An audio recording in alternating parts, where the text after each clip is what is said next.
माननीय सब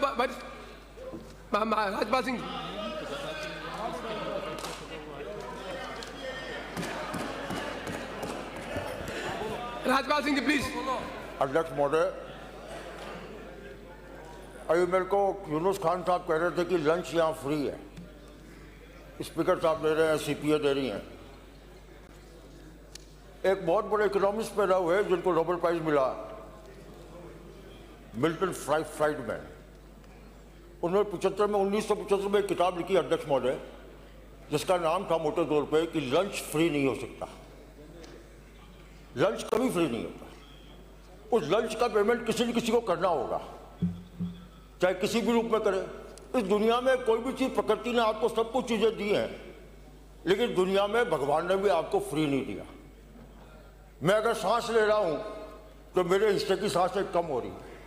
अगर मैं 10 मिनट जी रहा हूं तो मेरे हिस्से का 10 मिनट कम हो रहा है।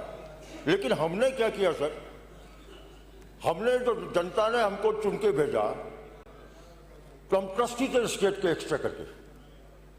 हमने अपने आप को ट्रस्टी मानना बंद कर दिया, हमने उसको मालिक मानना बंद कर शुरू कर दिया। हम पर जनता के प्रति की रिस्पॉन्सिबिलिटी कम हो गई, पॉपुलिज्म भारी हो गया।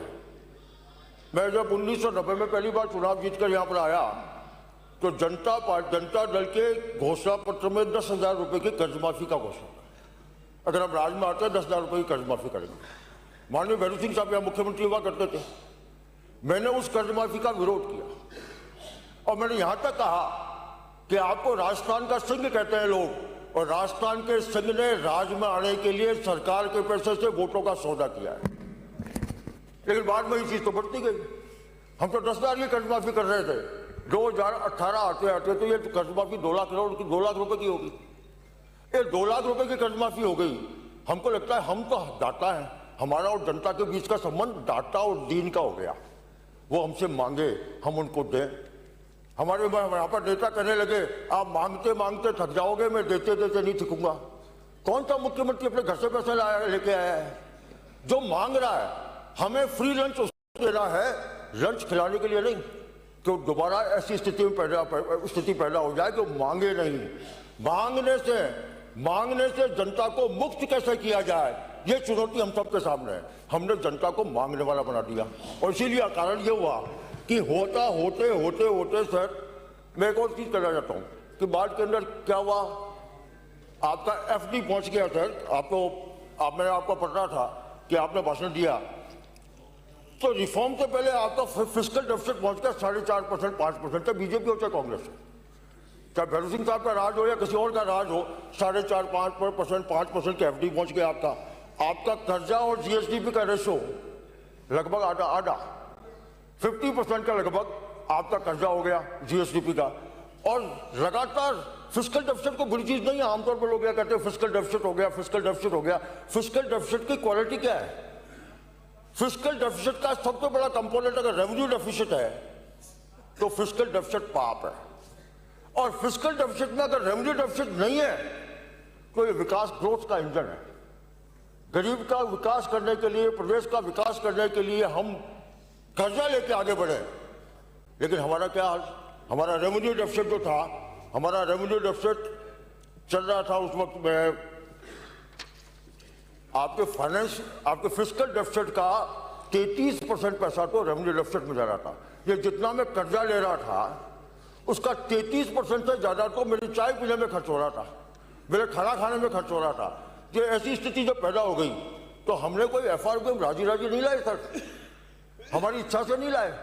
ये एक्सेप्शनल कानून है, ये ऐसा कानून है आमतौर पर विधानसभा पार्लियामेंट कानून बनाते हैं, कानून बना रही है, जनता पे लागू होता है कानून, जनता पे लागू होगा, हम पे भी लागू हो जाता है। ये पहला कानून है जो सरकार को झक मार के लाना पड़ा और सरकार को रोकने का कानून है। सरकार को ऐसा कानून लाना पड़ा कि सरकार खुद रुके। ये कानून वो है कि हम आज की जनरेशन कल की जनरेशन को गिरवी नहीं रख दें। इन वोटों के डंडे में, इन वोटों के चक्कर में, राज लाने के चक्कर में या राज में बने रहने के चक्कर में अगर हमने आने जनरेशन को मॉर्गेज कर दिया तो इसके ऐसी स्थिति में हमको ऐसा कानून लाना पड़ा। हमारी इच्छा से नहीं आया। कानून तो ऐतिहासिक है, ऐतिहासिक इस रूप में है कि आपको अपना बांधने के लिए, अपने आप को बांधने के लिए लीगल बाइंडिंग पैदा करनी पड़ी। फिर एफआरबीएम लेके आए आप। एफआरबीएम ने साफ कहा कि भाई साहब आप फिजिकल स्टेबिलिटी लाओ, ये जो इनस्टेबिलिटी है ना आपकी, इस इनस्टेबिलिटी को आप जो ट्रांसलूसेंट है आप दिखाते नहीं हो। कर्जा आज तक नहीं दिखा रहे आप ढंग से, चाहे बीजेपी का राज हो या कांग्रेस का राज हो, आप कर्जा का आपके एक्स्ट्रा बजटरी बोरोइंग आप दिखाते ही नहीं हो। एक्स्ट्रा बजटरी बोरोइंग आज हालत क्या हो गई है, एक्स्ट्रा बजटरी बोरोइंग आप दिखाओगे उनका साहब आप बताओ। एक डेट का जो मिसमैनेजमेंट कर रहे हो, ये कर्जा लेके जो घी पी रहे हो लगातार, इस मिसमैनेजमेंट को मैनेजमेंट में कन्वर्ट करो, ये बाध्यता बनाइए। और ट्रांसपेरेंसी, जैसा मैं कह रहा था, कर्जा लिया छपा लिया, कर्जा लिया हाउसिंग बोर्ड से ले लिया।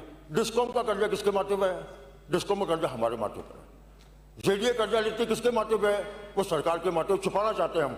और उन्होंने कहा कि आप आओ विधानसभा में, जनता को बताओ आपकी मीडियम टर्म फिस्कल पॉलिसी क्या है, जनता को बताओ आपकी फिस्कल स्ट्रेटेजी क्या है, जनता को बताओ आप सेलेक्ट फिस्कल इंडिकेटर्स बताओ।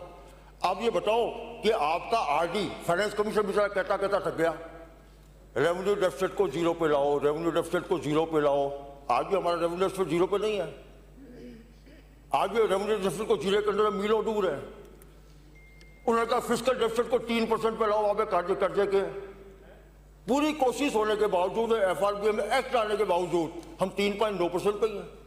पहले तो कृपा करती थी दिल्ली की सरकार कि आपका रेवेन्यू डेफिसिट को ग्रांट देती थी, अब रेवेन्यू डेफिसिट ग्रांट देती नहीं है।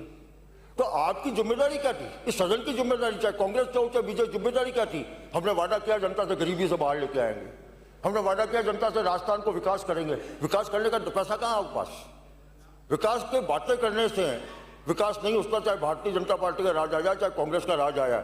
और आपके काम सारे के सारे ये है, फिस्कल पॉलिसी के ऑब्जेक्टिव को आप कैसे पूरा करोगे आपको बताना पड़ रहा है। आज हालत ठीक तो हुई है, पहले जो फिस्कल डेफिसिट 4 से 4.5%, 5% के बीच घूमता था, अब घट के 3.69 पे आया, फिर भी 0.69% अब वो है। अभी हमारा कहा कि हमको रेवेन्यू डेफिसिट को हम खत्म कर दो, तो हमने रेवेन्यू डेफिसिट खत्म करने की बात तो बहुत दूर की है। अभी रेवेन्यू डेफिसिट आपके रेवेन्यू रिसीट का 13% है आज, यानी 13% रेवेन्यू आज भी आपका या तो आपको ब्याज चुकाने में चला जाता है या तनख्वाह चुलाने चला जाता है। आज भी राजस्थान की सरकार को, पहले आपके जमाने में जो पहले राज हम पढ़ते थे तब तो ओवरड्राफ्ट रोज ही होता था, राजस्थान सरकार रोज ही ओवरड्राफ्ट लेती थी। वेज एंड मीन्स की पॉलिसी, वेज एंड मीन्स पे एडवांसेस आज भी ले रहे हो आप।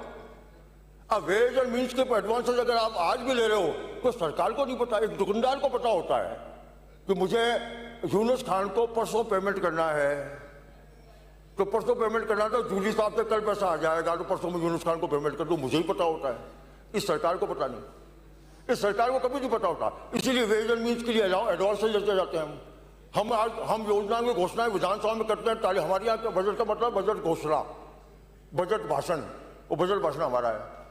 आपके यहाँ पर हैंडपंप खुल गया आप ताली बजाते हो, आपके यहाँ स्कूल खुल गया आप ताली बजाते हो, आपके यहाँ रोड का खड्डा भर गया आप ताली बजाते हो, लेकिन आपको ये पता नहीं कि जो घोषणाएं यहाँ करके आए हैं उसके लिए आपके पास कैपिटल फ्लो है या नहीं, आपके पास लिक्विडिटी फ्लो है या नहीं, जिस दिन पैसे की जरूरत पड़ेगी उस दिन आपके पास है या नहीं। माननीय अध्यक्ष महोदय 1990 में जब एमएलए पहली बार बन के आया तो वो एक प्लानिंग बोर्ड हुआ करता था, उस मीटिंग नाम का बोर्ड हुआ करता था, एक दिन मीटिंग करते थे विधानसभा से पहले, बजट पेश करने से पहले। भरत सिंह साहब ने मुझे बना दिया उसका मेंबर, मेरे को एमएलए मैंने 2-3 दिन हुए, फरवरी में चुनाव जीत के आए, मार्च अप्रैल में बजट रखा, लेखानुदान लेना था, उसकी मीटिंग आ गई। अब वहाँ फाइनेंस सेक्रेटरी बैठे हुए, प्लानिंग सेक्रेटरी बैठे हुए, सीएम बैठे हुए और बड़े बड़े नेता, मैं नया छोड़ा 1990 आज से 36 साल पहले, तो मैं चुपचाप बैठा रहा।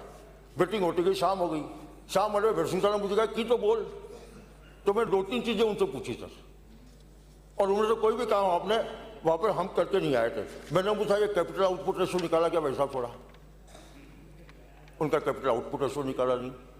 मैंने कहा आपने सीपीएम एनालिसिस की क्या? उनका सीपीएम एनालिसिस नहीं की। मैंने कहा आपने पॉइंट एनालिसिस की क्या? उनका पॉइंट एनालिसिस नहीं की। और मीटिंग है प्लानिंग की। अब मीटिंग प्लानिंग की हो और ये कोई सी भी एनालिसिस करके अगर आप नहीं आए वो, तो कैसा प्लान जनता के सामने आप पेश करोगे और वो प्लान पूरा कैसे हो जाएगा? मेरे समझ में आज तक नहीं आया।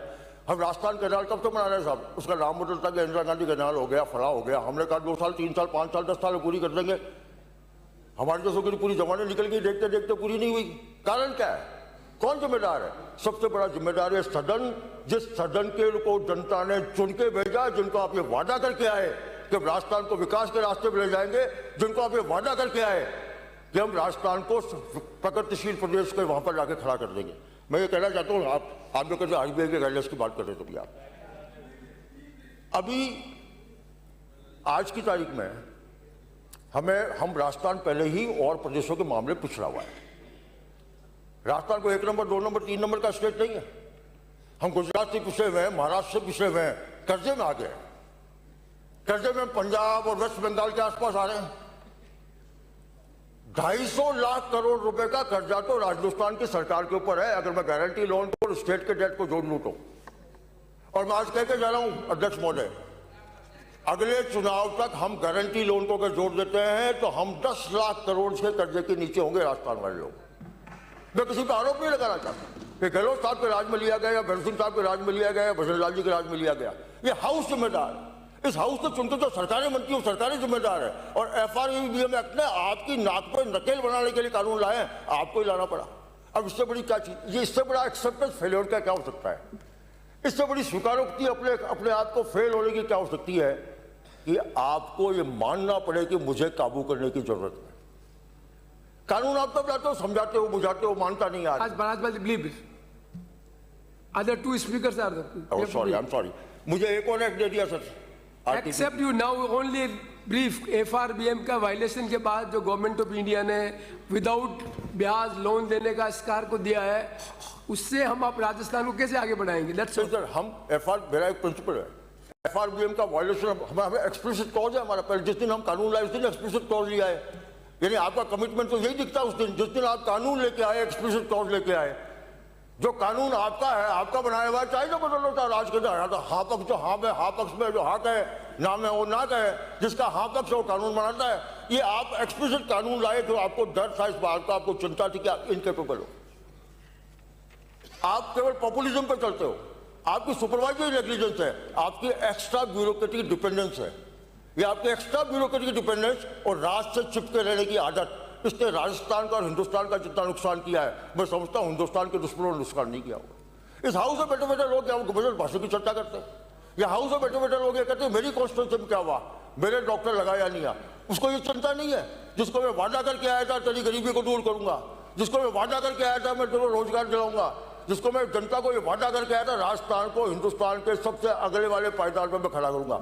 RBI क्या करेगी sir? Thank you. Finance commission 16 कह गया, 16 कह गया। इसलिए मैं कहना चाहता हूँ सर, सबसे बड़ी जिम्मेदारी है हाउस की कानून बनाना काफी नहीं। मर्डर का कानून, मर्डर के खिलाफ कानून बने हुए सदियों बीत गए होंगे, हजारों साल हो गए। जब से समाज बना होगा, सोशल कॉन्ट्रैक्ट थ्योरी के तहत पहली बार समाज बना होगा, तब हत्याएं होने लगी, तब उन्होंने रोकने की कोशिश की। तब से लेकर आज तक हत्याओं के खिलाफ कानून है, फांसी की सजा है, हत्या रुकी नहीं। आज भी हमारा कानून है, FRBM कानून आपने बना लिया, पर आपका FRBM कानून लागू करने की अगर आप में विल नहीं है और राजनीतिक आपके राज में लाने की अधिक चिंता, हम परफॉर्मेंस ओरिएंटेड गवर्नमेंट को रिपीट नहीं करना चाहते, हम पॉपुलिज्म ओरिएंटेड सरकार को रिपीट करना चाहते हैं। आप बैठे बैठे कहते हैं thank you. Now I have to stick with thank you. You wind up within 1 minute. Thank you sir, thank you sir. Prabhulal Saini.